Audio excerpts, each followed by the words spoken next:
Welcome to Compass Points, the weekly podcast for CompassKnox.com. CompassKnox.com is your best source for news and politics in Knoxville and Knox County. If you'd like to learn more about the topics discussed on today's podcast, go to CompassKnox.com and subscribe for in-depth coverage and much more. Welcome to Compass Points, a podcast about Knoxville and Knox County government, politics, business, education, and just about anything else that strikes our fancy. I am Scott Barker. I'm the editor of Compass. We're a subscription-based website and newsletter, and we report on all these topics and more. And you can find us at CompassKnox.com. I'm joined by Jesse Maysharth, co-founder of Compass, and all-around background guru for us. So, Jesse, thanks for showing up. How have you been doing? I'm doing pretty well, Scott. It's starting to turn sort of nice pre-fall weather. I know the actual, obviously, autumnal equinox is coming up very soon, and I feel like you can start to feel that, see that in the autumn light. I love the light this time of year. It's so pretty. So, yeah, doing pretty well. Yeah, last weekend I was in the North Georgia mountains, and there were a few leaves falling and turning colors and all. So very few, but it was a hint of fall. And speaking of weather, it is time for Lord Seth Barber, our esteemed producer, who will. It's time for his weather, his 3-day-old weather report. So, Seth, what was it like last week? I feel like you guys touched on it a little bit, so I don't want to go too deep into it as you usually do, but in full agreement, nice cool mornings. Still a little bit warmer than I like in the afternoons, but it's been a beautiful weather week. Couldn't hurt to have a little rain here or there, but it's been nice and dry and stuff like that. But as a change of pace, I'm going to just say Vols by 47. It would not surprise me one bit. So, well, and by the time people hear this, they'll know what it actually was. And yeah. you can email us. If that turns out to be correct, I just want to verify that Seth is saying this on Friday morning. So if it is Vols by 47, he is right on. Well, I do have the power to punch in and change it if I need to tomorrow night, but I'm a little lazy, so I probably won't. But I could. You are the producer. you can magically do that. It depends how good I will. Yeah, we'll prove how good I am at sneaking stuff by, because you guys will know this if I do change it. So the journalist in you will have to report that I edited it if I do.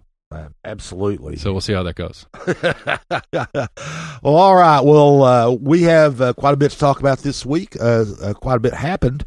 We'll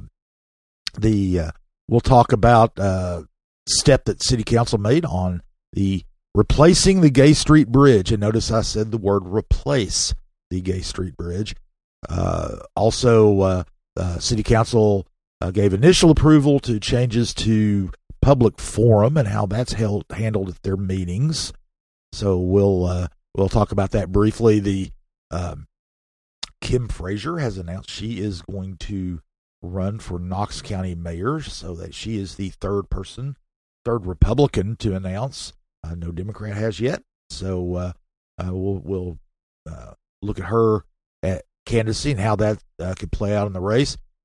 We also will talk about the proposed sales tax increase. There have been some committees formed to on both sides of that issue, and we will look at them, and also a little tiff between Councilman Andrew Roberto, who announced this week he is against it, and Mayor India Kincannon, who is for it, and so who proposed it, so he's for it. So we'll look at their back and forth. Also, the other big city story recently, of course, has been the Emerald Youth Foundation proposal to buy a chunk of Chilhowee Park. There was a public meeting about that this week. There's also the national organization Freedom from Religion Foundation they weighed in, saying that, as you might guess, the city is pursuing an unconstitutional sale of this property to Emerald Youth.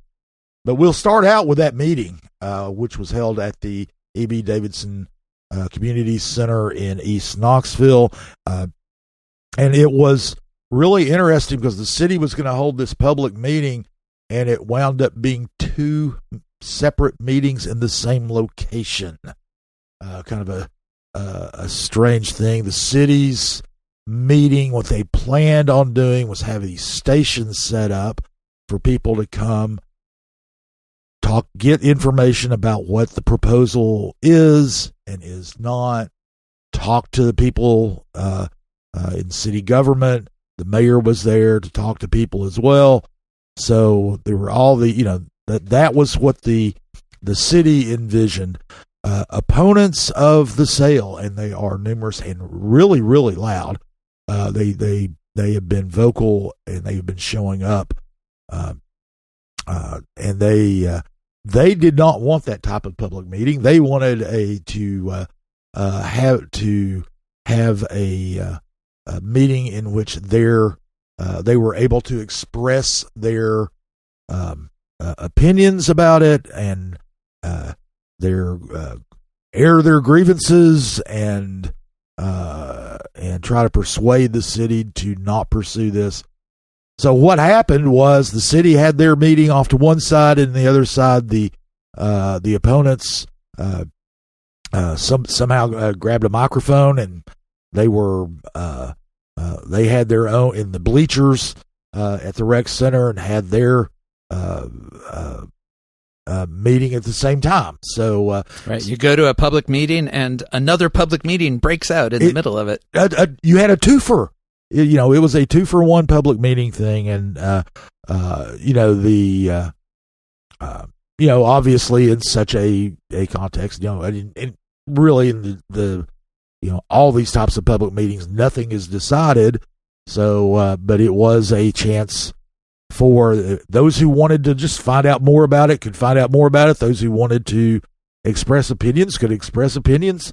They just were talking past each other, I think, more than anything else, which is something that you can be said for the entire process. Right. Well, and I think we talked about this over the last couple of weeks as there's been this sort of succession of different meetings, that the kinds of meetings that the city administration and Emerald Youth Foundation have wanted to hold have been different from the meetings that the community members want, and that obviously was the case here, because the kind of the focus and approach of the city and Emerald Youth has been to say, oh, you don't like our proposal? Well, let us tell you more about it and answer any specific questions you have about this proposal, very much with the intention of us persuading you that, no, this is actually good.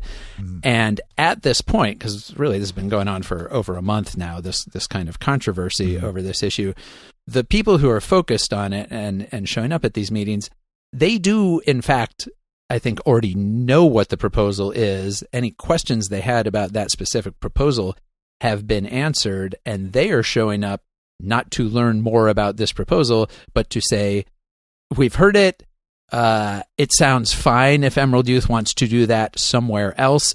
We don't think this is the best use of this property. And I think that's the conversation that a lot of people in the community, or the people who are opposed to it anyway, in the community want to have, is not, do we do this Emerald Youth thing or not? It's, let's not do the Emerald Youth thing, and let's talk about what else we would like to see there. Right. And and we talked last week that one of the things is, it's one of the difficulties of this type of process is if they vote down the Emerald thing,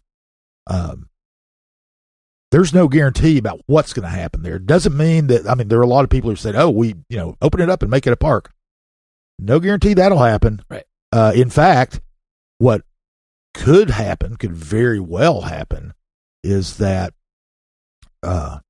it reverts back to, they leave it the way it is, and the fair continues to use it as a staging area for 3 weeks out of the year, and that way the city doesn't have to give up the use of the Knoxville Fire Department training facility nearby, which is where that would happen if Emerald buys this. So basically it's Emerald or to be determined. Right. Well, what I think it would do, and that can be that's a legitimate thing.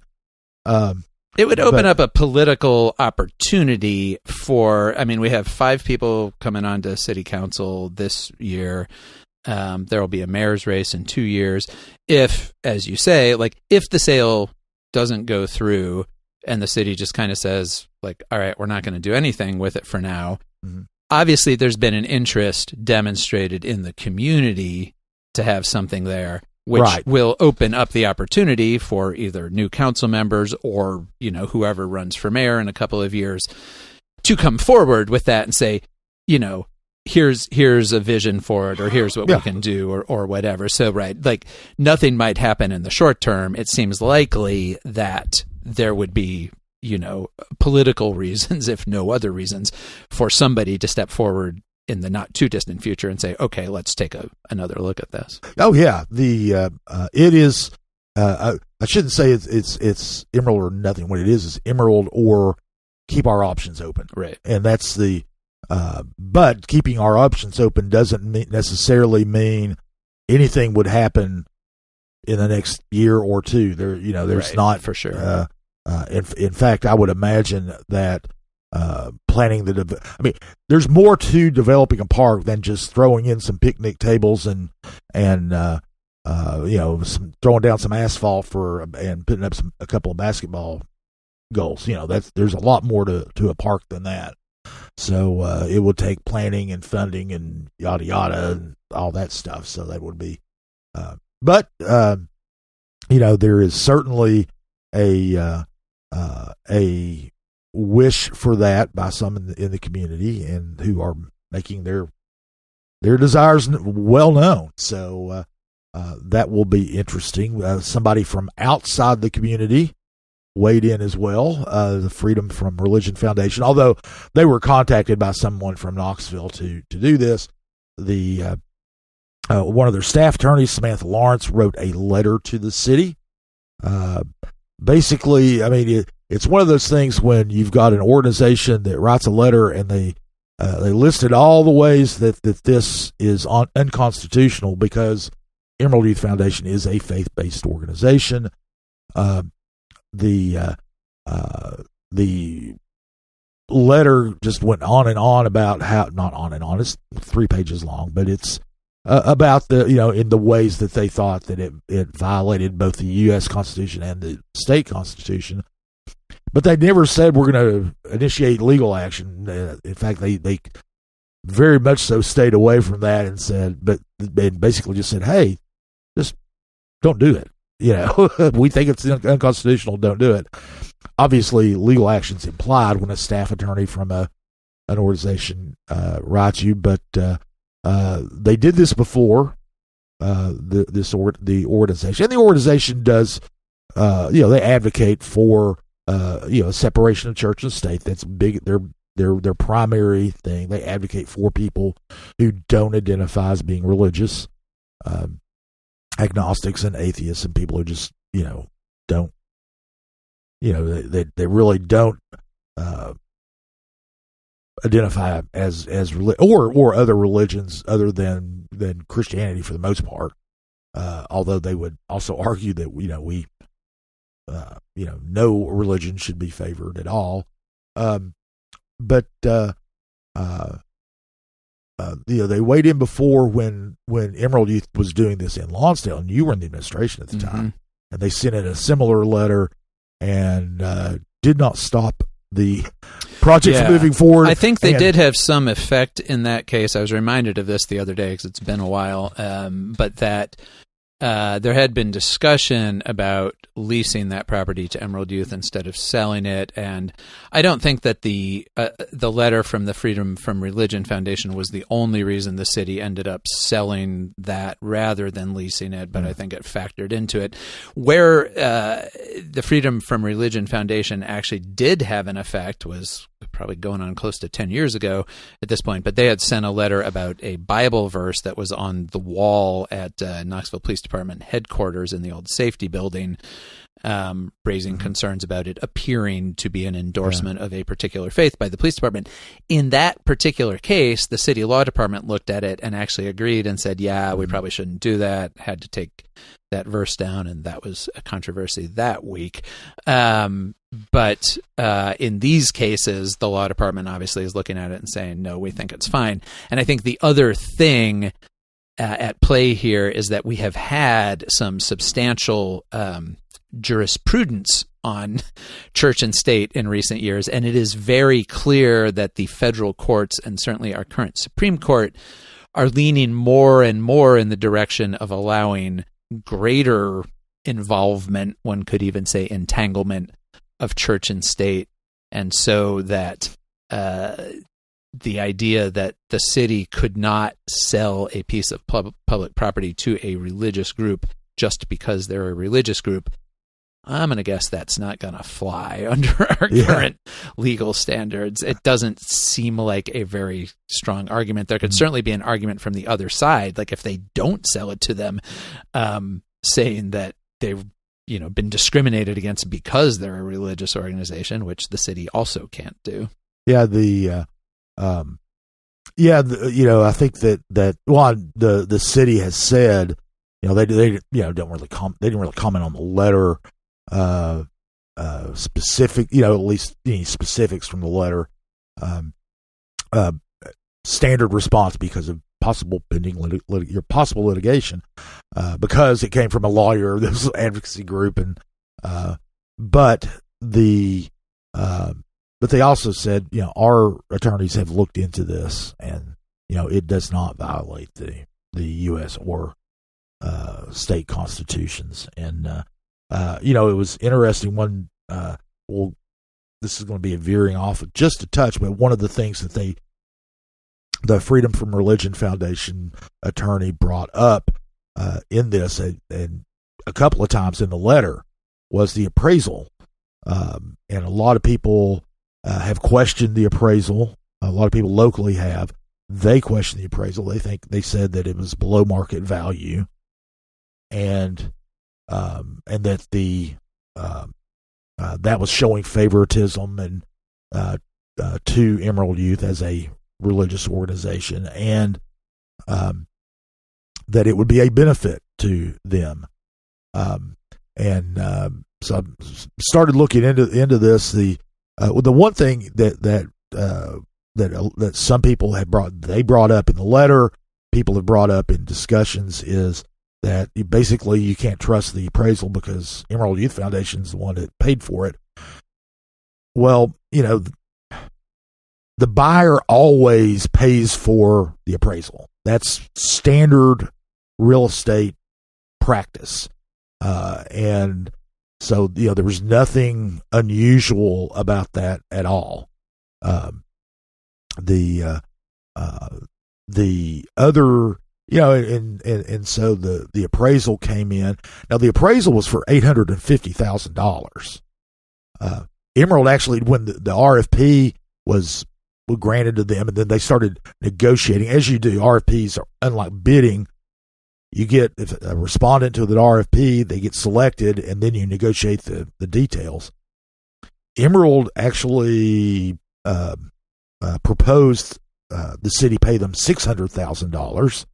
The appraisal was for $850,000, and the city, the negotiated price wound up being $913,519. Right. So the city negotiated up from the appraisal. It's 7.5% higher than the appraisal was.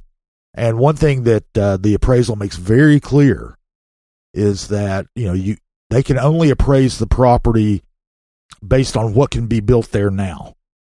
And it is zoned for open space, and a lot of people have brought up, well, you could, it's on Magnolia Avenue. You could bring, tons more money than just, a little under $1 million. Well, it's zoned for open space, and you can't do an appraisal of a property based on how it could be zoned in the future.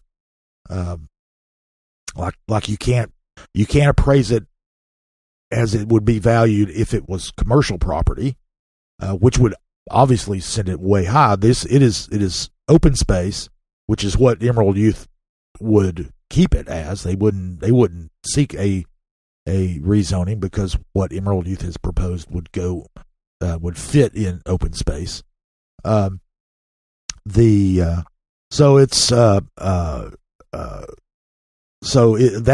lowers the value, because you can't do a lot of stuff. I mean, you can only have, things like ball fields and educational institutions. You can have a museum there or something like that, but you can't do commercial, you can't do residential, you can't do industrial. There's a lot of stuff you can't do there. And that lowers the value of the property. So, and that's just looking at the zoning. There's also the physical characteristics of the site, which have drainage issues and other things that are also going to be a problem if you wanted to do some sort of large scale development, which, as you say, they can't do right now anyway. Yeah, we talked about that. There's a large stormwater drain that goes through the property that they're going to have to move. Anyone would have to move to build on it. So, the per acre price that the city paid is higher than the offer. It's in line with what the city paid when it bought a portion of this property from Tennessee Valley Fair. In fact, it's almost exactly the same. There's just a few dollars, I think less than $100 difference. So, I feel like this issue of the appraisal, it certainly has been raised by opponents who, maybe are looking for any reason to oppose it. Yeah. But I don't get the sense, correct me if you think otherwise, but that if the price was twice as high, that all of the people who are opposing it would suddenly say, oh, well, that sounds like a good deal. I mean, it fundamentally still comes down to, there are a lot of people who don't think this is the best use of that property. The fact that they, are trying to make the case that Emerald may be getting a bargain on it is sort of one argument in that quiver, but I don't think it's really the main point. Well, one of the things is, it is one of the things that is brought up frequently. It is not irrelevant, and one of the things is that a lot of the opponents have brought up a lot of similar issues there, and you're right. Because everything was followed from the RFP, the appraisal. There's nothing because of that. It does boil down to what should be done with this piece of property, but this other stuff has been a lot of noise out there, and you can't ignore a lot of the noise out there because there's really no the main argument. There's really no other, the main argument. There is one other argument you can make, which is you just don't want to sell to a religious group.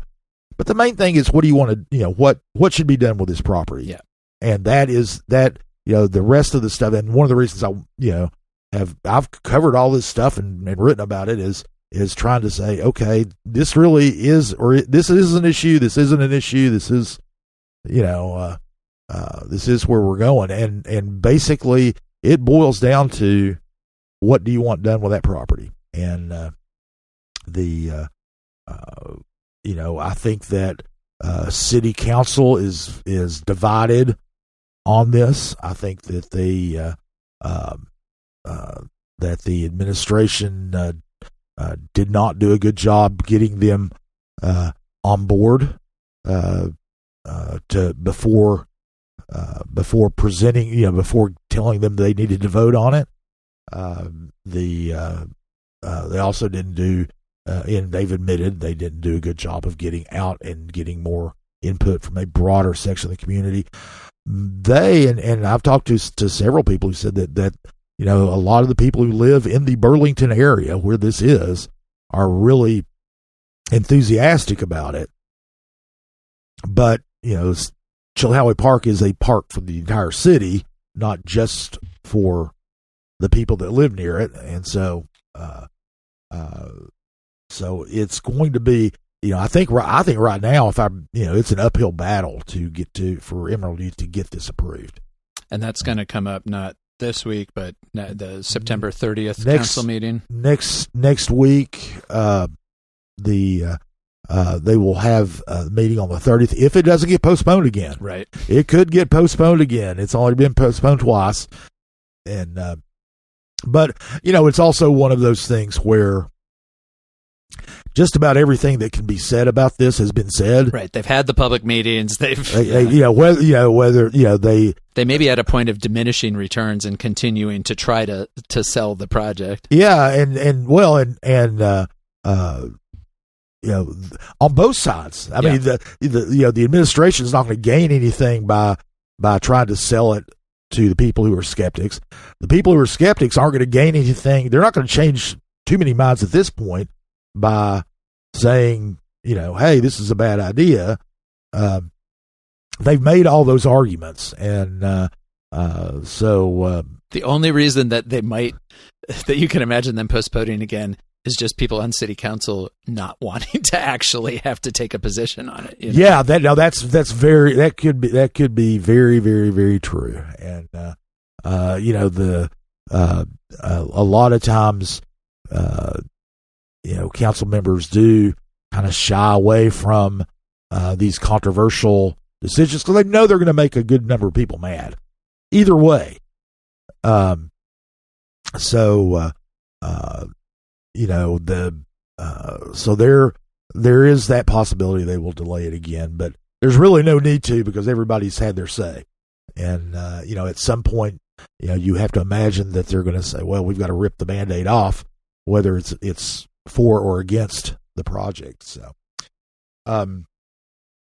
speaking of ripping Band-Aids off and things that are controversial that people don't like to take stances on if they don't have to, the sales tax referendum is coming up on the November ballot, and the sides are being taken. We've got 3 different advocacy groups now that they're called single issue committees. They have to raise money and report them to the election commission like a candidate would, if they want to actually do formal campaigning. There's one that we'd reported on earlier called Neighbors for Knoxville, which is a pro sales tax increase group. The sales tax increase would be half-cent increase to the sales tax, 0.5% increase on the sales tax rate.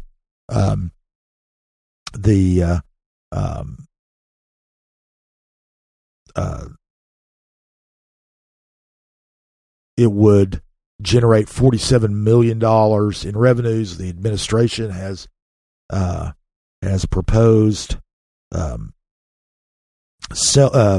They've proposed various projects, infrastructure projects, primarily sidewalks, parks, affordable housing, various things to spend this money on. There are 2 groups that are opposed to the sales tax increase. One of them we had reported on earlier was formed by R. Bentley Marlowe, who is a developer. He lost the city council bid a couple of years ago, and it's Knoxville against raising taxes.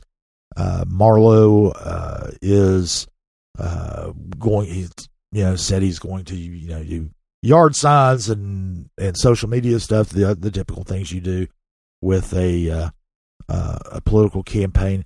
The other group, and this is kind of interesting, is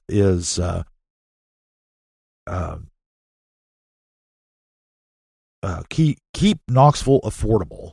And this is a group that is funded by the Knox County Republican Party. So it's going to have some deep pockets. They've already started doing things. I got a text message from them the other day urging me to vote against it. But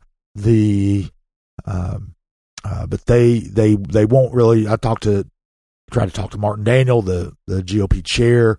They're not really going to talk about what their plans are to do this, but obviously it includes text messaging. I know that, but they are going to be out in front, and like most, like you would imagine, Republicans are against this because they're against just about any tax increase, and they don't think the city has made its case that this is needed.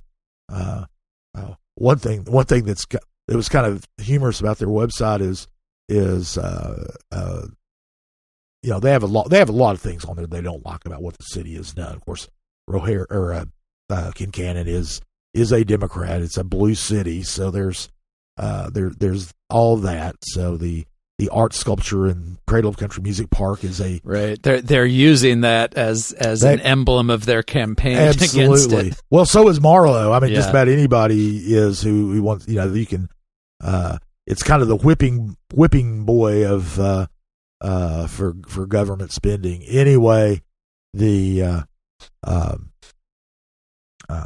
one of the portions of their website says, well, the city's been ignoring things like sidewalks and paving and infrastructure and so they've been ignoring that. They don't need any more money. Well, which is exactly what this money would go toward. I don't know.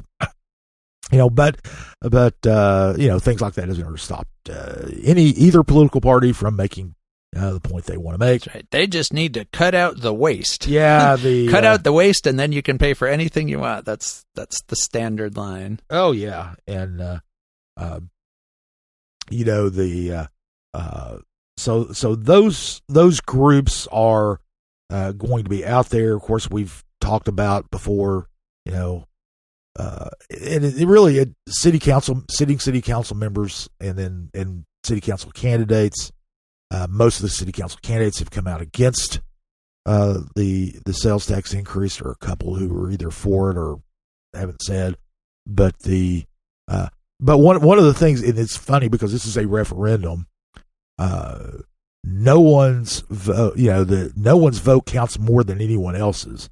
It really, other than saying, making some assumptions about candidates based on what their stance is, what they might do in the future doesn't matter. I mean, anyone out here listening, your vote counts as much as the mayor's vote.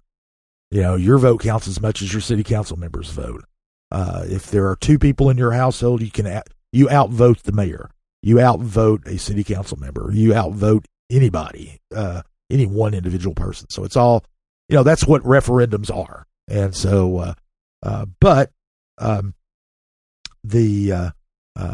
that doesn't obviously, we talked about, I mentioned the city council members.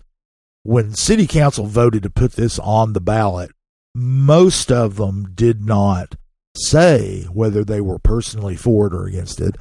They, the ones who voted for it, said, we think the voters should decide. Now, there are a couple, Amelia Parker came out of the gate against it, but the others, when they voted for it, and they said, well, the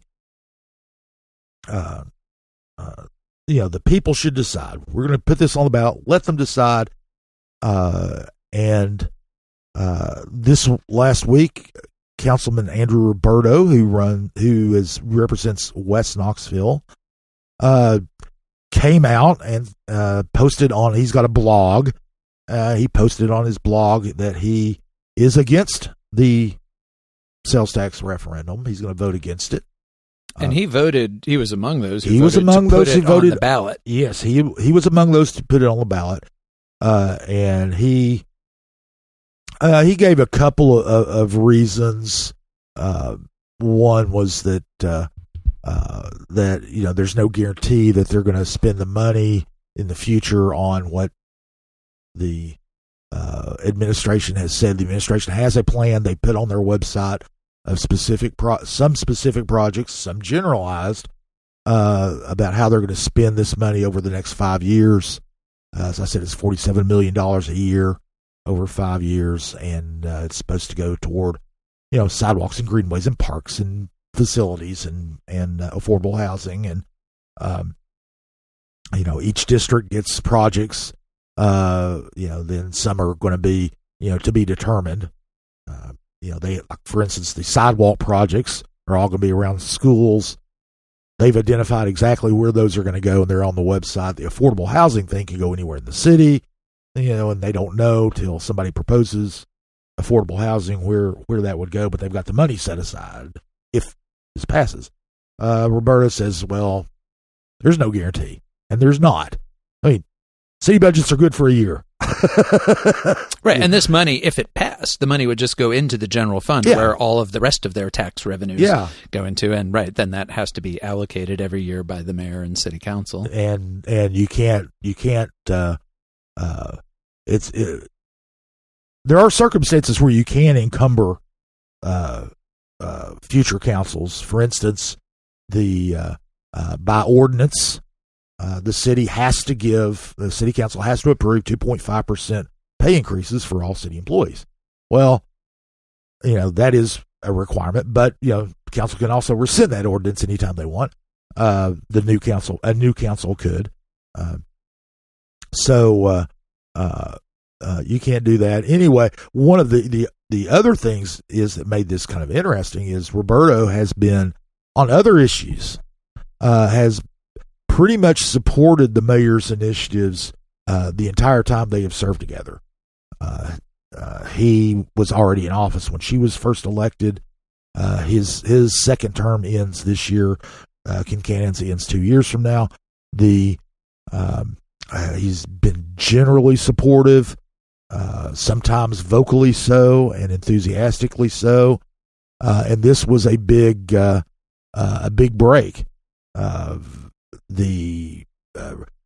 Kincannon fired back. She was not pleased. You could tell by the tone of what she said. Basically, said that Roberto was misrepresented a lot of things, and basically, she didn't use the word liar, but she said that he was lying, essentially. And there's a lot of misinformation in his blog post and she went through point by point about what she considered wrong. There were we don't want to get into the back and forth necessarily, but it is kind of an interesting thing that he has done this. There's been a lot of speculation that he's going to run for mayor in 2 years when Kincannon's term is up. And this could be a way of asserting his independence that wouldn't really harm him in any way, because however this goes will probably be very close. And it's one of those things that it's not he's not on the record in a public meeting voting for it or against it. He's going to be he's just saying that, hey, when I vote in the secret ballot, I'm going to vote no. But it does seem like he's kind of, and there's a couple other issues that have come up that he is kind of signaling that he's a little more independent. I don't think that I think that his stance on another issue that we're going to be talking about in just a minute, the public forum changes city council position. There's a little was a little bit of a surprise when he did that. So there is a lot of speculation about people who might run for mayor. I think a lot of people assume that Amelia Parker is going to run for mayor. A lot of people, Gwen McKenzie has talked about possibly looking at it.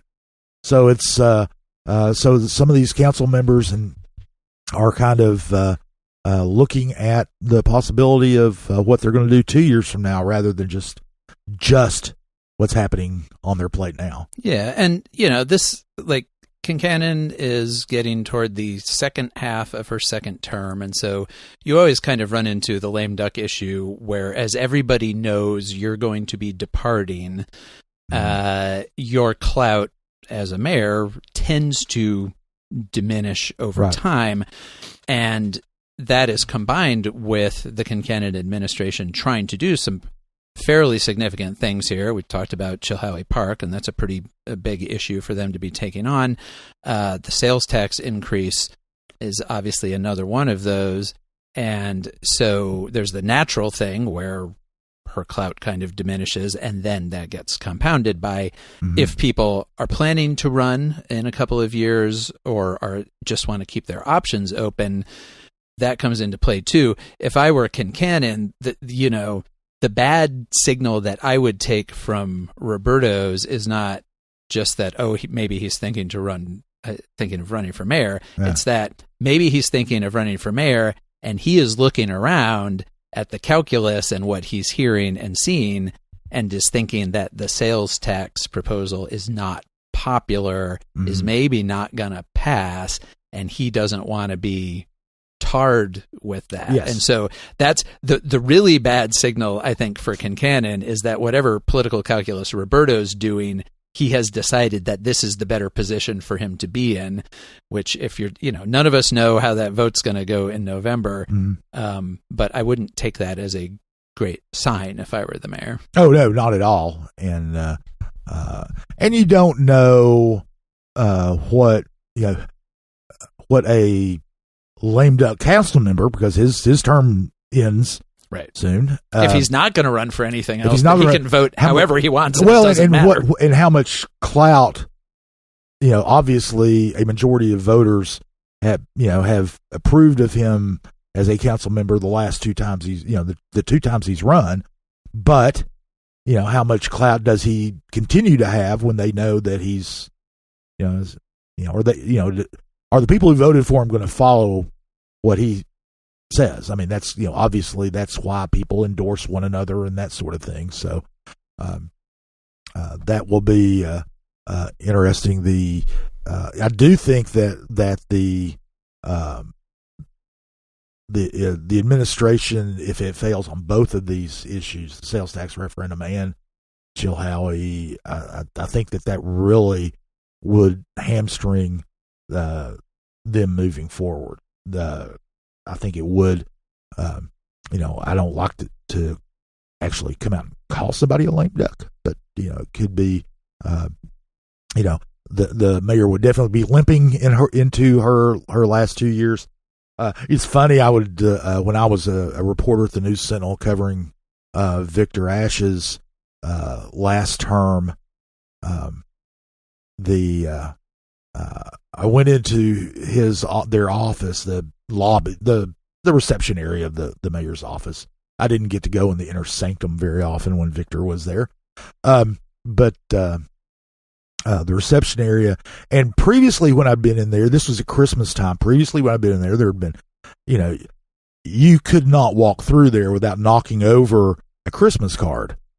He displayed all of his Christmas cards that he got from all the people that he's ever known and everything. And really, they were on every surface. I'm sure you saw that too when you walked in there. Oh yeah. Then his going into his last year I went in there and looked around, and there weren't nearly as many out as usual. I made a mental note of it, and in fact, I talked to one of his aides about that.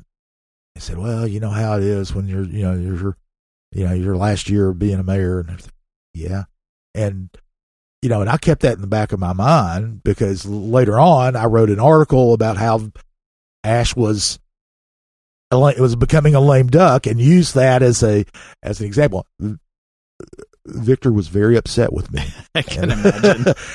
He called me up and yelled at me and said that, or I don't think he yelled at me. He doesn't yell very much. I'm still getting lots of Christmas cards. I'm getting lots of Christmas cards. I just didn't put them out. I was like, okay, whatever. But it is. I mean, that's just a natural course of things. The last year or two of a mayor's administration. And my guess would be that probably, I mean, everybody knows this, including the administration, and so they do have these couple of things up now, but you wouldn't really anticipate seeing, even if both of those things pass, I don't know that you'd anticipate seeing a lot of big new proposals in the last 2 years of the term, because that just is not, especially, we're going to have 5 new city council members starting in December. Right. And that's going to change that dynamic a lot too, because they are going to come on knowing that they will be there longer than Kincannon. Right. And so they are not going to come on there necessarily. I mean, I think a lot of them running actually are pretty supportive of Kincannon, but they're not necessarily going to come on there with some sense of being beholden to this mayor. They're going to be looking beyond 2027. They're going to be looking at who the next mayor is going to be. Speaking of mayors, not of the city, but of Knox County, Commissioner Kim Frazier joined the race for the Republican nomination for county mayor last week. Frazier is currently the co-chair of vice chair. Vice chair. Excuse me, of the Knox County Commission. She joins fellow Commissioner Larson J. And Betsy Henderson, who just recently finished her term as school board chair. And Henderson's still on the school board. She's still on the school board, but she did not run for re-election as chair just a couple of weeks ago. So Henderson and Jay and Frazier are now the 3 running for Knox County mayor on the Republican side. There is no Democrat so far who's taken concrete steps toward running. So don't know if that'll happen. Assume it will. The Democrats have done a good job of recruiting candidates to run for these offices, even though a Democrat hasn't been elected countywide since Mike Lowe. I feel like Randy Nichols was the last one. Nichols. But anyway, it's been a while. It's been long enough to where a couple of old men can't remember exactly who it was. But yeah, I think you were probably right. It probably is Randy Nichols. But there hasn't been a county mayor since it was a county executive. Right. There hasn't been a Democratic county mayor elected this century. Yes, and. But anyway, that's going to be an interesting race. Frazier is the co-founder of the Knox Community Planning Alliance. She's made planning and zoning a big part of her tenure on county commission. And of course, the county is in the midst of developing a comprehensive overhaul of its land use and zoning ordinances. We'll be talking about that in just a minute. So one thing about that though too is she's drawn some of the ire of some developers who are big funders of political campaigns. So that'll be the dynamic is going to be interesting. She's running. Jay has raised a ton of money. He got started long before anyone else. He's got more money probably than the other 2 will be able to raise between now and then combined already. He is I think most people consider him kind of a moderate conservative or moderate Republican. But a very business-friendly and developer-friendly. That's where a lot of the developer money is going. I mean, you can look at his contributions already. Yeah, developers are feel comfortable with Jay for sure. He's been basically a pro-growth voice. Frazier would say she's not an anti-growth voice; she's a smart growth voice. But the way that shakes out, like developers want people who say, yes, we want to see more of all these things. We'll let you do whatever you want. And then you got Henderson, who is more of a cultural conservative, wanting to she is trying to position herself as the most conservative of the three. The most MAGA, probably. I mean, remember Henderson went and testified in favor of school vouchers this year, which she got a fair amount of flack for, but I think she'll probably be playing that up. And, I think that it is a really interesting dynamic between the three of them. I think Henderson is the most obvious beneficiary of Frazier getting in the race because Frazier describes herself as a conservative. She has not made cultural issues a major focus on commission. She is very focused on these land use and planning issues. And I think that Henderson's best hope here is that Jay and Frazier kind of split the more moderate tempered Republicans or people who vote in the Republican primary between people who are sort of more moderate but pro-developer and more moderate but anti or concerned about development, and that could open up a lane for if she can consolidate the cultural conservative vote, which might not be enough to win a majority in a one-on-one contest, but she could come out tops in a three-way race. Yeah, absolutely, and it does. But I think it does benefit her that Frazier's in the race, or that that both of them are in the race. Right. But and she has already said, I am the conservative option. I will not raise taxes. They're both in favor of raising taxes. But neither one of them are saying they're in favor of raising taxes. Neither are saying that. In fact, Jay has proposed eliminating the wheel tax. Yeah. So, which again is probably one of those real, it's interesting that he has not proposed that until that he's running for. There's a lot of politicking going on. There is a lot of politicking going on, but and so it's still. We're still quite a few months away from the Republican primary, but I don't know that I've not heard of anyone else who is thinking about jumping in. I think that Jay's fundraising scared away a lot of people. Mike Hammond was going to run, the criminal court clerk, but decided not to. So it will be interesting to see if the Democrats actually bring somebody. I do think one other thing worth mentioning there is that both Jay and Frazier are at-large commissioners, which means both of them have already won countywide elections.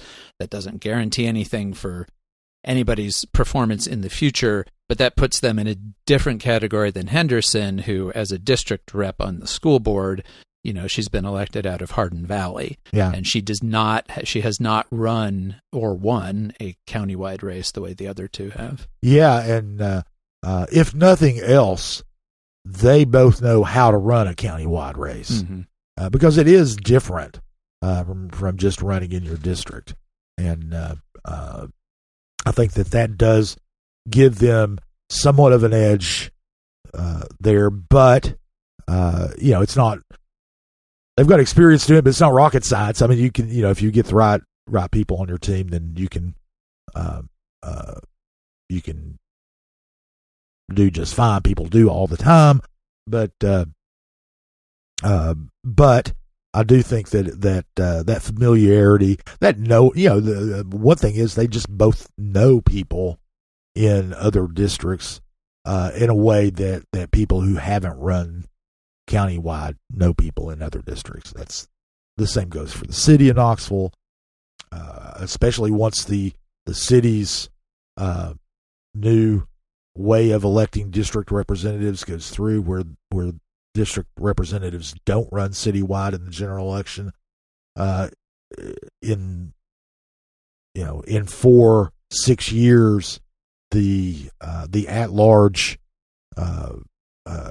city council members would have an advantage if they wanted to run for mayor over a district person, but just because they know people everywhere. Yep. And the district, not to say the district representatives can't know anyone from other places, but when you're not campaigning actively, if you're from South Knoxville and you're not actively campaigning in West Knoxville or North Knoxville, then you're not getting out and meeting people as much as you Yeah, and in sheer number, I mean, Jay and Frazier both have many more actual voters who have cast ballots for them than Henderson does, just because she hasn't been on that many ballots for people to vote for her.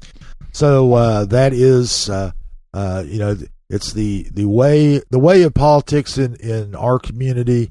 We haven't even finished this year's city council election before we're talking about the mayor's race in the county. So, but we're in a shift now from county election as county election as a topic back to the city and city council. They did a couple of things last week. One was they gave initial approval on first reading. It's an ordinance on first reading to some changes to their rules. They've got a rules change task force that has recommended some changes. They voted on one on first reading this last week. The big thing that's controversial about a lot of the changes are just kind of stuff for council administrative members. Stuff. Yeah, I mean, there's one change is the administration would have to get the agenda packet, which is the items on the agenda plus the background information to council members the Tuesday before the next Tuesday's meeting instead of the Thursday before. I mean, that's the kind of thing. Also useful for reporters. Very useful for reporters. I'm very glad there have been many times on Tuesdays. Currently, the way it works is on Tuesdays they send out what's called a preliminary agenda. It has the captions of all these resolutions and ordinances, but no background information. So you really don't know the nuts and bolts of them until you get the agenda packet on Thursday. And many times I've gotten the agenda, the preliminary agenda, and had to call people, find out what is this coming up? What is that? So it'll be helpful for us. And it will be helpful for city council members who have complained that it's difficult to get through all that material if they get it on Thursday evening for a Tuesday evening meeting. And lest anybody thinks that they are just belly aching, sometimes these agenda packets run 700, 800, 900 words, over 1,000 at times. Pages. Yeah. I'm sorry, words. Pages. So they're very thick. There's a lot of information. And some of those city councilors like to get that information and then go talk to their constituents about it, and getting a couple extra days might help. Also ask questions of people in the administration and all of that. And I mean, just reading them takes time. I mean, I don't pretend to read all the background information of every item on the agenda because I'm looking for the most newsworthy ones and pick and choose. And some that so there are many items I don't read through all those, but I'm also not a city council member who's responsible for voting on all of those. And so I'm not sure I see that there's technically a difference. I feel like that is not impossible, that's not the norm for the sitting city councilor. Well, it is fair to say that there's no requirement that city council members read anything before they show up at the meeting. I wasn't sure. And sometimes they've demonstrated that they have not. So I was going to say, like, anybody who watches city council over time can kind of tell the people who invest the most time in preparation versus the ones who don't. Right. I wasn't sure if you were putting out your qualifications to run for city council right there, Scott. Just... No, there are, how they say you should never say never? Never. Yeah. Never. Anyway, so the big change that they're wanting to make is the change to the one that generated the most discussion and kind of controversy, if you will, is the change to public forum. Currently,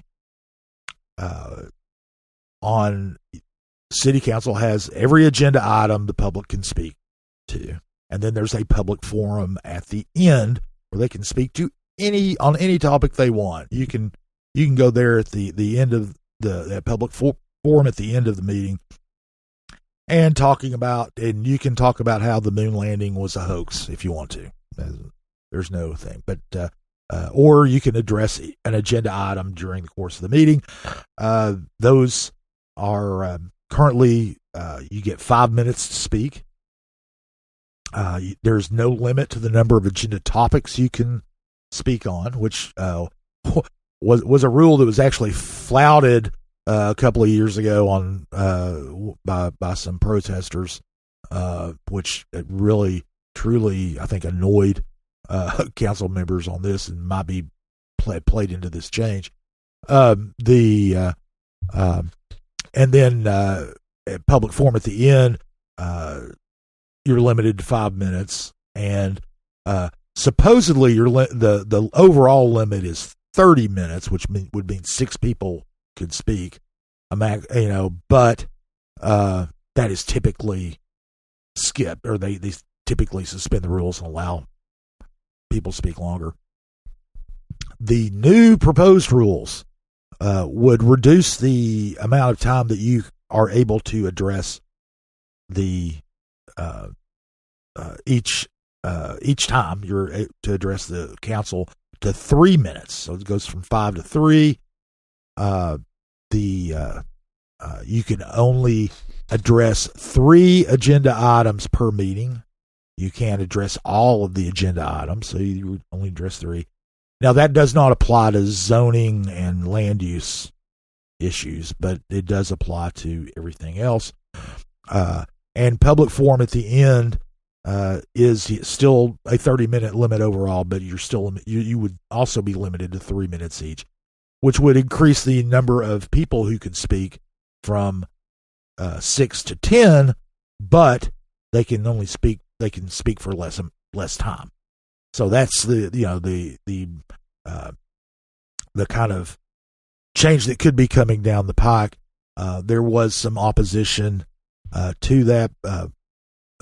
Big opponent was Amelia Parker, whose supporters are frequent commenters on topics and at public forum as well. The aforementioned Roberto decided that he did not like that as well. There were several things. There was a move to postpone as many because there were 2 council members, Charlie Thomas and Gwen McKenzie, who were absent from last Tuesday's meeting. So there was some sentiment that they needed to wait until all the council members were there, which is difficult. It's one of the dates that they picked. They were talking about postponing the vote to was one where Amelia Parker wasn't going to be there. She already knew she wasn't going to be there. So, there was talk about that. There were all these concerns that were being raised, and which actually prompted a very uncharacteristic, I wouldn't call it a tirade, certainly a lecture from Lynn Fugit, Councilwoman Lynn Fugit, who is the chair of this rules committee or rules task force that they've set up. She was absolutely furious that council members had been, first of all, those are public meetings. They publish their minutes. They've been sending reports to council members, at least been talking about it at meetings. Council members are free to go to the meetings. They're free to route questions through the council office to the committee. They can't speak privately because of the Sunshine Law, but and she was absolutely furious that all these people, all these council members were bringing up these issues when they never had before while I was in committee, right, when they could do something about it. And she was really angry. In fact, she called us out for no reason. So which was kind of funny. She was talking about this article she had read in Compass that was wrong and everything. I'm sitting there going, what is she talking about? And then she realized that it was actually a New Sentinel article that she was talking. Please don't confuse us. I feel like one of those lawsuits that's running around all over media right now needs to come up. That's right. We're going to file a $15 billion lawsuit. Yeah, well, she did apologize publicly. She was doing this from the dais, and it's one of those things where I'm like, I can't speak back to you. But anyway, it was a very. I mean, Lynn Fugit is a very calm, measured person, and she was visibly angry. This is something that comes shaky. up where you have these long processes, public process to get through all of this. We're only talking about the kind of issues that generated discussion, but there were a lot of tweaks and fixes all the way through their administrative procedures. It was a long thing. Oh yeah, it's been going on for months. Yeah, 6 months or so. I believe it's been 6 months where they met once a month. The day of a city council meeting, usually a month, earlier in the day on the Tuesday of a city council meeting. They talk about. I attended one or two. I didn't go to every single one of them.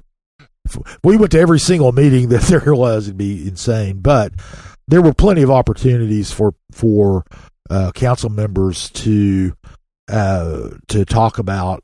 They could go to the meeting and say, "I don't like this," or "We need to do that."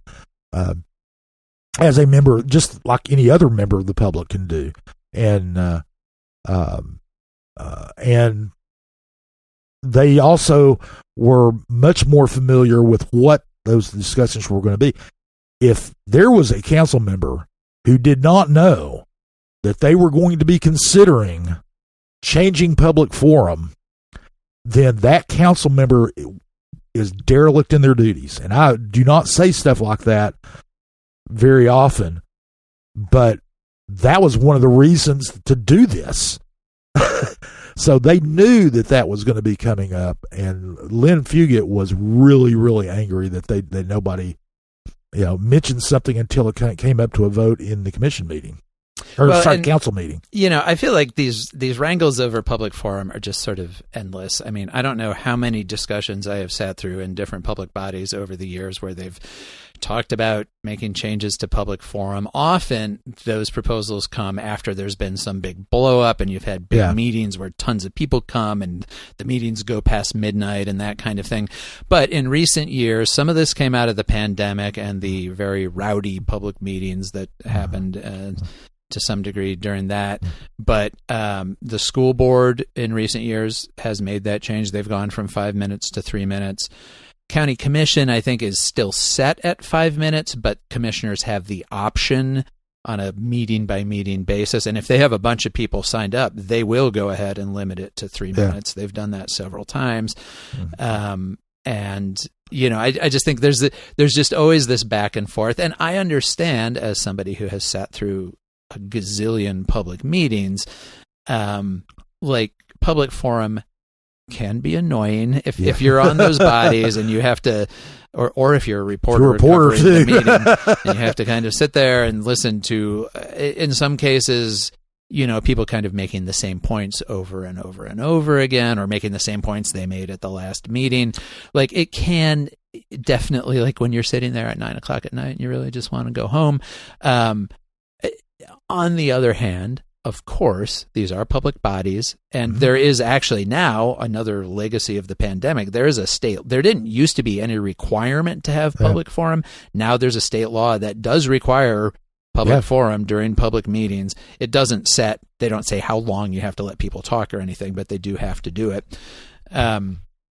So I think it's just one of those things that there's no perfect balance. And the people who are arguing over 3 minutes versus 5 minutes, there's no magic to 5 minutes. It's just what people who address city council are used to. My own perception at like school board or at county commission, when they limit it to 3 minutes, I would be hard pressed to say that you lose a lot of substance by going from 5 minutes to 3 minutes. In my experience, going before council, like 5 minutes is a big amount of time to fill. If you like if you're focused, get the substance and you can get to get the substance of what you're trying to get across in the idea and your complaint or your appreciation for whatever, like you should be able to do that in 3 minutes. That extra 2 minutes is going to be. And the other thing is, of course, people are always free to make phone calls, send emails.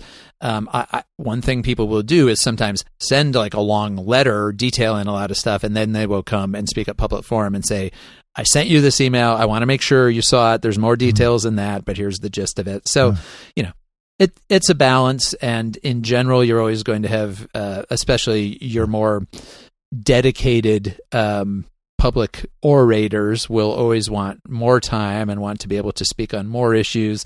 The people running the meetings trying to actually get stuff done are always going to have an incentive to try to streamline and make it more efficient. And so here we are talking about it again. Yeah.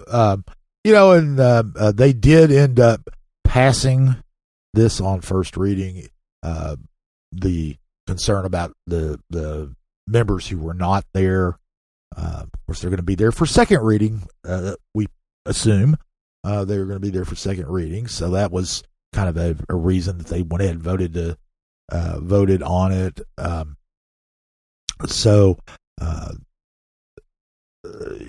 They will, but and that could really alter things if they are opposed to making these changes.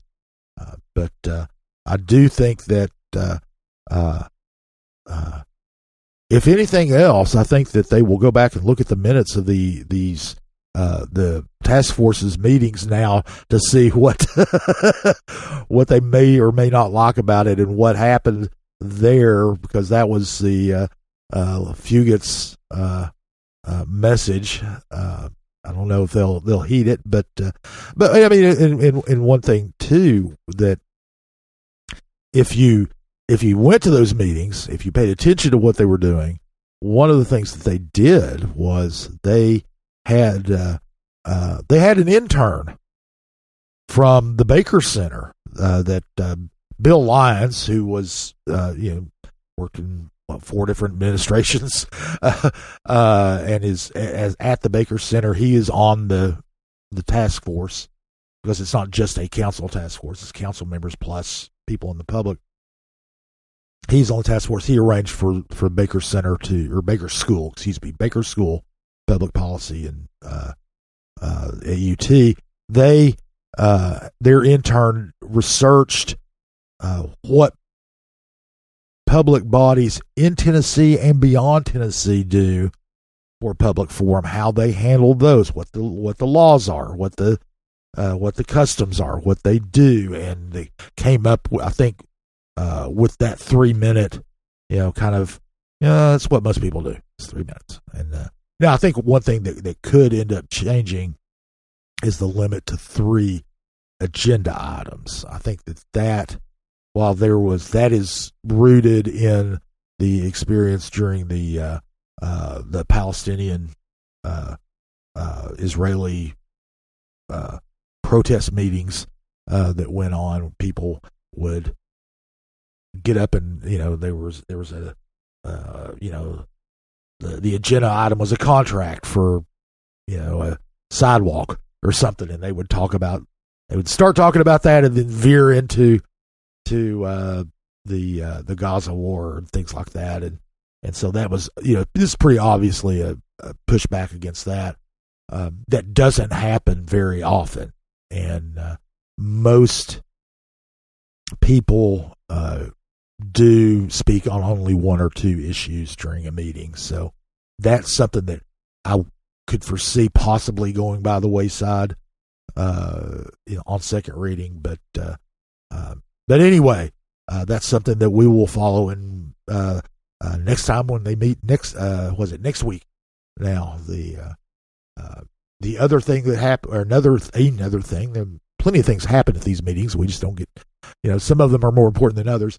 The Gay Street Bridge, the council voted to approve going after a $1 million federal grant to study the bridge replacement, and it's people are, in fact, I had people ask me about, well, aren't they spending money to fix it now? Well, yes and no. What they're doing is the work that's going there now is just to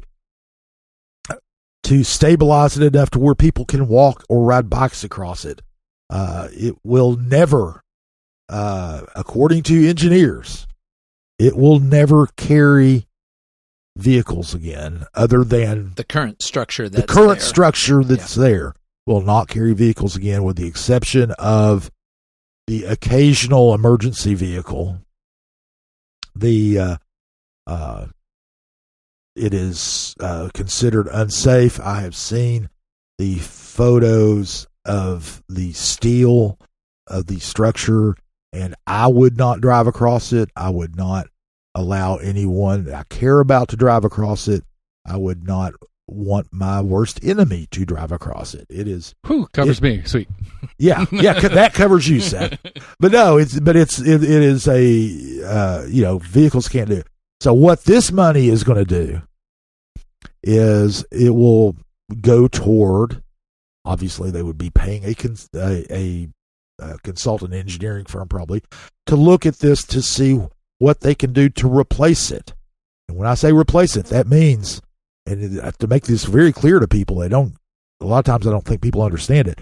That means they're going to tear down the old bridge and they'll tear it down and rebuild it. And this is to look at what could go in its place. If it would be a concrete bridge like the Henley Bridge, it would be a modern, safer steel truss bridge. They could do that. Those types of bridges cost roughly the same, although the upkeep on a steel truss bridge is higher than it is for a concrete bridge.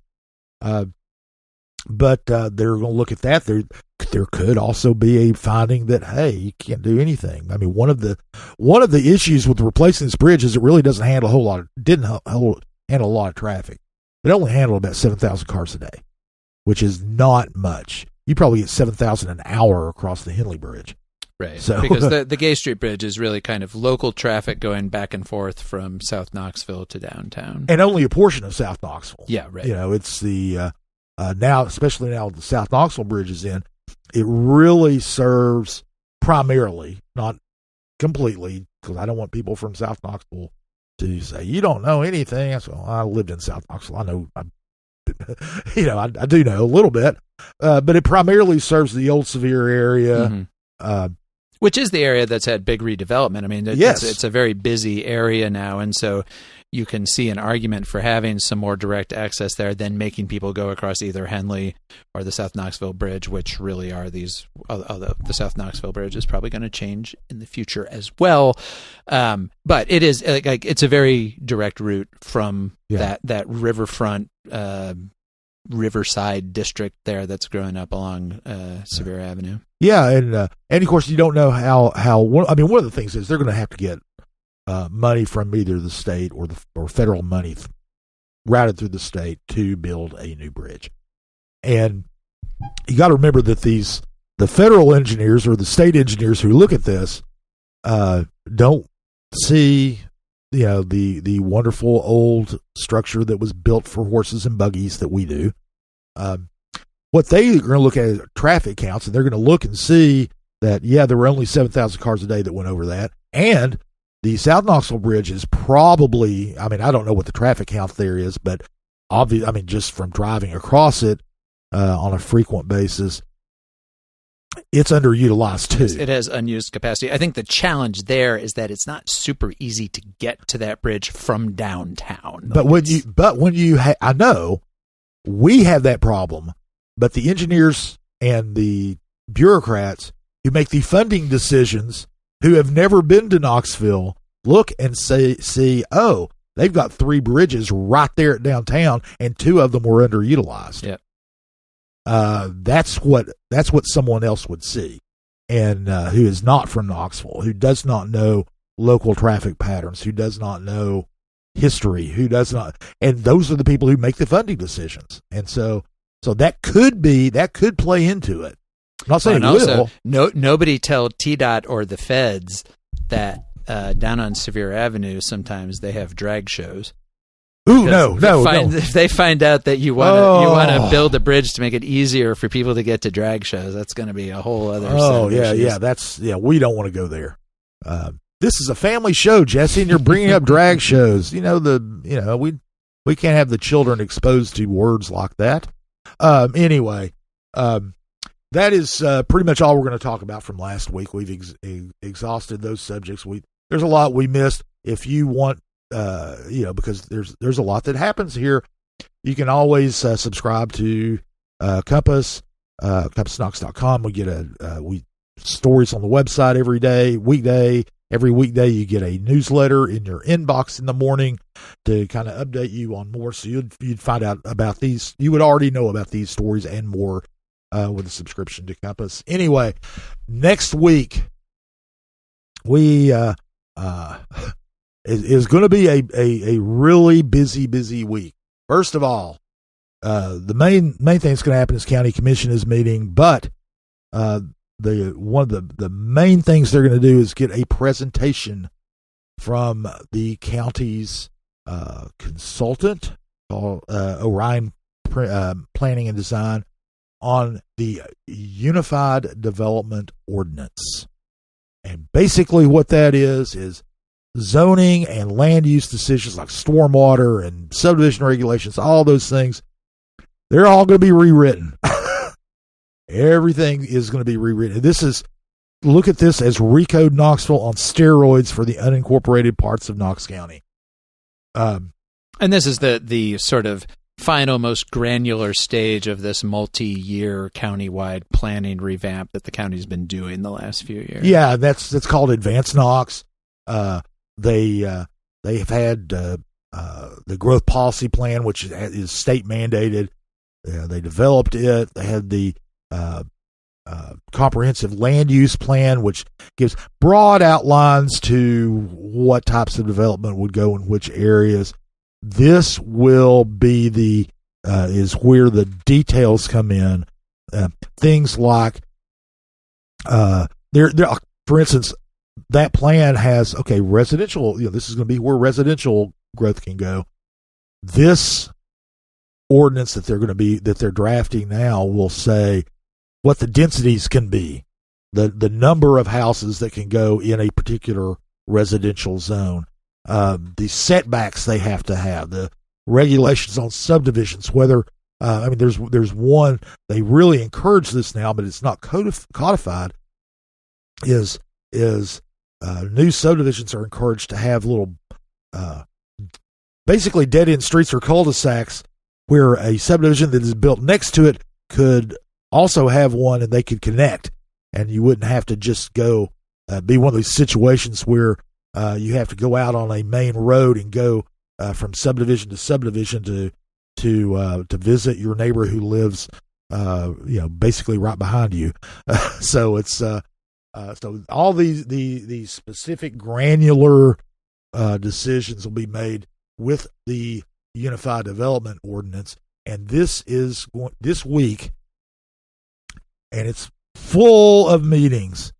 This week is the first week of the public engagement of this process. They are what they're going to be doing. They are going to go to County Commission first on Monday. County Commission meets at 5 p.m. in the main assembly room of the City County building. They will go there. They will talk, give a presentation. Basically, what they've done so far is they've done an audit of the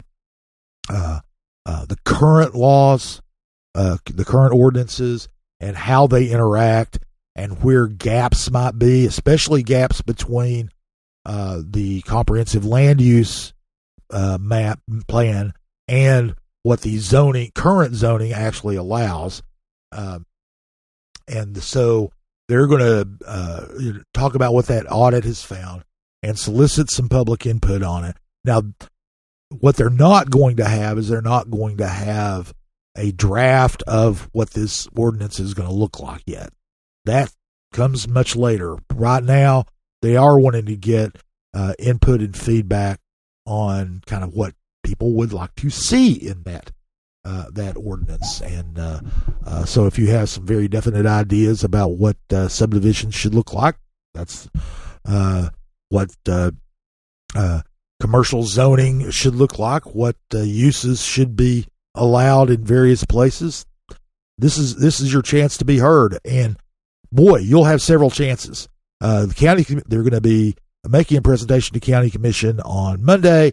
On Tuesday, they've got a full day. They're meeting with the Planning Commission, and then early in the morning at 8:30, in one of the rooms of the City County building. You can go to CompassKnox.com and see where exactly all these are, or you can go to advancedknox.com, which is .org, advancedknox.org. They have a schedule of all these meetings too. They do have stakeholder groups that are going to be meeting on Wednesday.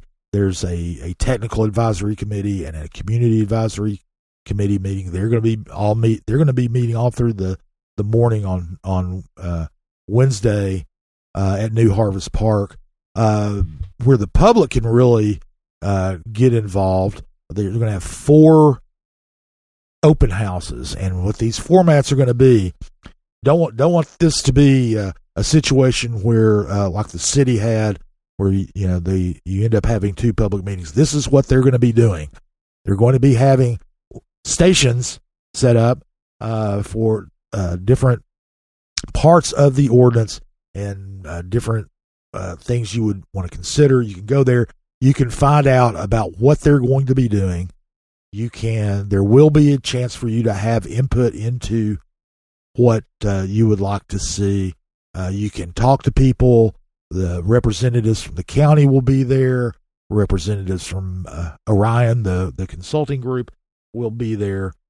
I'll run these down real quick because these are the ones where the public can actually weigh in. On Tuesday, there's going to be one meeting. All these meetings start at 5:30 in the evening, and they start with a presentation at 5:30, and then the open house part to follow, 5:30 to 7:30 p.m.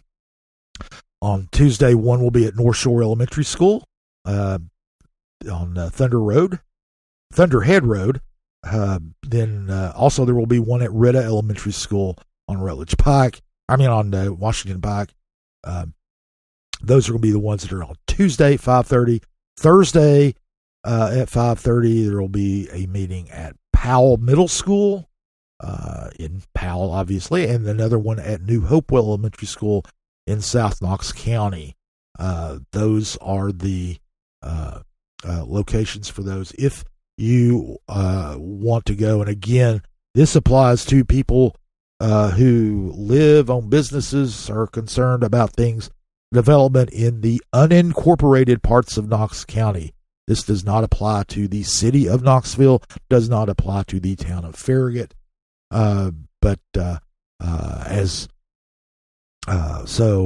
Although everyone who lives in the city of Knoxville and the town of Farragut, everyone is a county resident, so don't take that to mean that you have no right to go to any of these meetings. You do. They are going to have these meetings now. This is as I said, the first round of public engagement. There will be another one in the spring where they will have, at least the plan is, to have a draft of this Unified Development Ordinance for the public to review and also and make comments on. There will be time, I believe that's May, they're going to have some time to take those into consideration, make possible revisions based on that input, and then take it to the Planning Commission in July. Planning Commission will make a recommendation to the Knox County Commission, and they are supposed to vote on the final adoption of this ordinance in August. And Jesse, what else is happening in August of next year? Is it a county election? Yes, so there will be politics played with the UDO. I will virtually guarantee it. And I think you're right. Anyway, so next week, expect to hear a lot about the Unified Development Ordinance. We're not going to cover every meeting. We are not masochists. We won't cover every meeting, but we'll cover a couple of them and have reports on what's coming out of them if you can't go to those meetings yourself. So those are happening. Another thing that is not related to the Unified Development Ordinance that is happening on Wednesday of next week is an interesting we hope, interesting candidate forum inside of Knoxville. Our friend Leslie Bateman, who is the new publisher and editor there, reached out to us at Compass, and inside of Knoxville and Compass are sponsoring a rather unique, can't say rather unique. It either is unique or it's not. Candidate forum in a game show format. And this is for city council. This is candidates. for city council candidates. It is a way to kind of have a little fun with the election, although it's also serious. There will be serious questions and answers. They will not be made in a serious manner, but they will. It is a game show format. We've got a couple of hosts. Monica Miller, who is an architect and also is known as the Space Witch. She is a decluttering consultant and has a very entertaining YouTube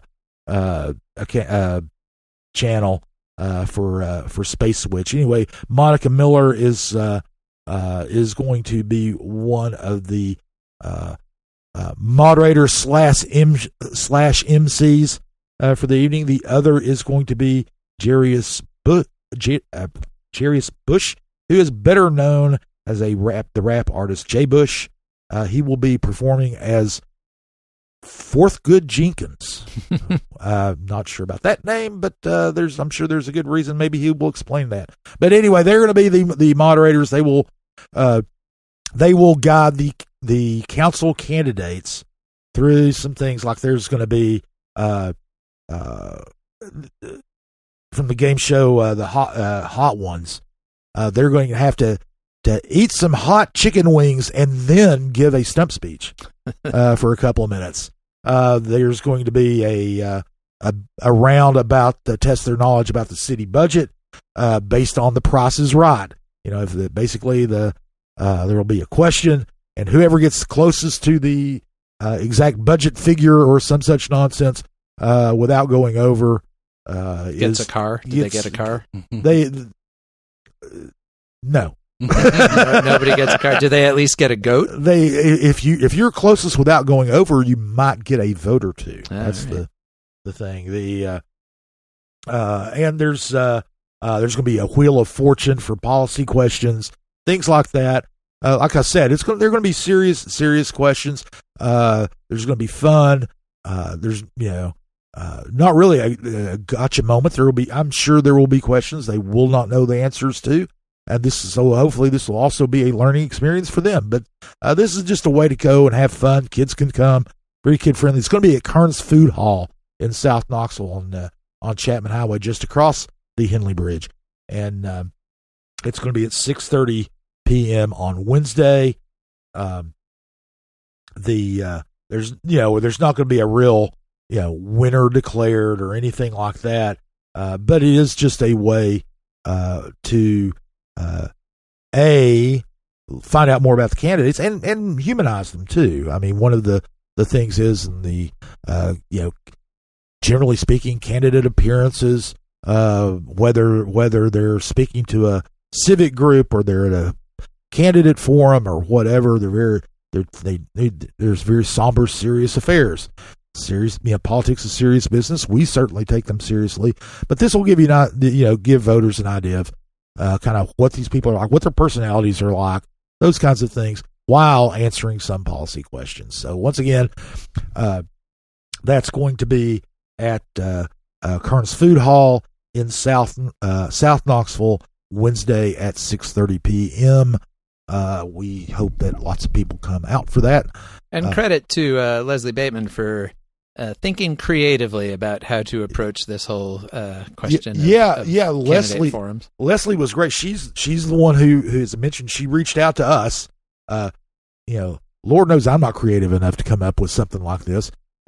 She reached out to us. She's done all the heavy lifting on this. To be honest, I really haven't had to do a whole lot. So I appreciate that from many things to appreciate about Leslie and taking charge of this event is one of them. So kudos to Leslie for that, and we do hope that if people do have time to come out and check out, we have confirmations from, I believe, 7 of the 10 candidates who are going to be up in the general election, and it's still open-ended about the other 3. So, in fact, since the last time I checked, they may have signed up too. I don't know. As I said, Leslie's doing all the heavy lifting, and she's the one who's doing all that. I'm just, I'm along for the ride. I'm helping out with some of the answers to questions and those kinds of things. But anyway, come on out next Wednesday. Check out the candidates at that candidate forum. That is everything that we are going to talk about this week. My voice is tired, and I want to say thanks to Lord Seth Barber for his typical stellar work. We don't know yet if he's going to, interject his editing magic in without our knowledge. Keep an eye on that football score, everybody. We will. Also, thanks to Will Wright for providing music to us. Thanks, Jesse. Always love talking politics with you. And happy to be here. We will be back next week with another installment of Compass Points. CompassKnox.com is your best source for news and politics in Knoxville and Knox County. If you'd like to learn more about the topics discussed on today's podcast, go to CompassKnox.com and subscribe for in-depth coverage and much more.